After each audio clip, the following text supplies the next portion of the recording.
अल्लाह ने पूछा, महबूब मांग क्या मांगता है, इसके बदले में तुझे क्या तोहफा चाहिए। तो हजूर नबी अकरम सल्लल्लाहु अलैहि वसल्लम ने फरमाया कि ऐ अल्लाह, मुझे एक ऐसे सिफारिश का हक दे दे कि क़यामत के दिन मेरे उम्मतियों को दोज़ख में मत दे।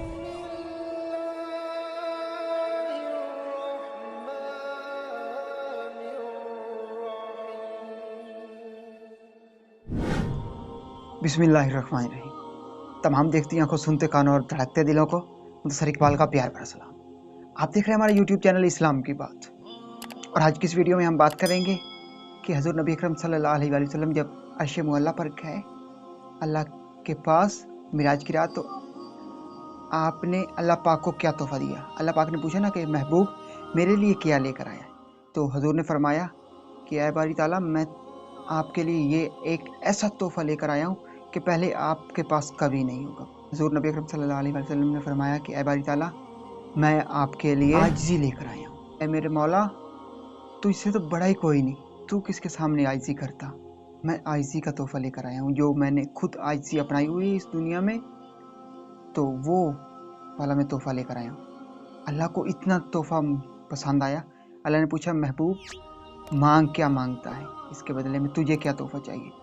तो हजूर नबी अकरम सल्लल्लाहु अलैहि वसल्लम ने फरमाया कि ऐ अल्लाह, मुझे एक ऐसे सिफारिश का हक दे दे कि क़यामत के दिन मेरे उम्मतियों को दोज़ख में मत भेजना। कि क़यामत के दिन जिस को मैं कहूँ, जिस की मैं सिफारिश करूँ, ऐ बारी ताला उसको जन्नत अता फरमाना।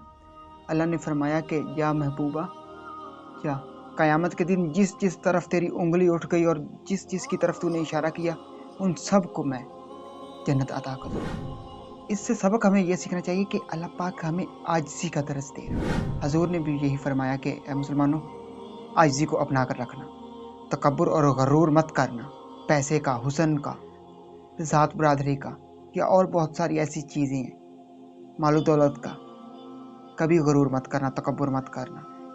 हर वक्त आजिज़ी ही करते रहना, आजिज़ी बन के रहना। अल्लाह पाक को आजिज़ी बहुत पसंद है। मैं उम्मीद करता हूँ कि आज की वीडियो आपको पसंद आई होगी। अगर आज की वीडियो आपको पसंद आई है तो वीडियो को लाइक कर दीजिए और चैनल को सब्सक्राइब कर दीजिए। इस वीडियो को ज़्यादा से ज़्यादा अपने दोस्तों के साथ, फैमिली मेम्बर के साथ और मुसलमान बहन भाइयों के साथ शेयर कीजिएगा, ताकि सबको नॉलेज हो जाए, सबको इल्म पहुँच जाए कि अल्लाह पाक ने आजिज़ी के तोहफे को कितना पसंद किया, और हम मुसलमानों के लिए आजिज़ी के बारे में हम मुसलमानों को क्या हुक्म दिया। अगर ये सांसों की डोरी सलामत रही तो बहुत ही जल्द तमाम दोस्तों के साथ दोबारा एक नई वीडियो में मुलाकात हो। तब तक मुदस्सर इकबाल को दीजिए इजाज़त, और अपना बहुत सारा ख्याल रखिए। अल्लाह निगहबान।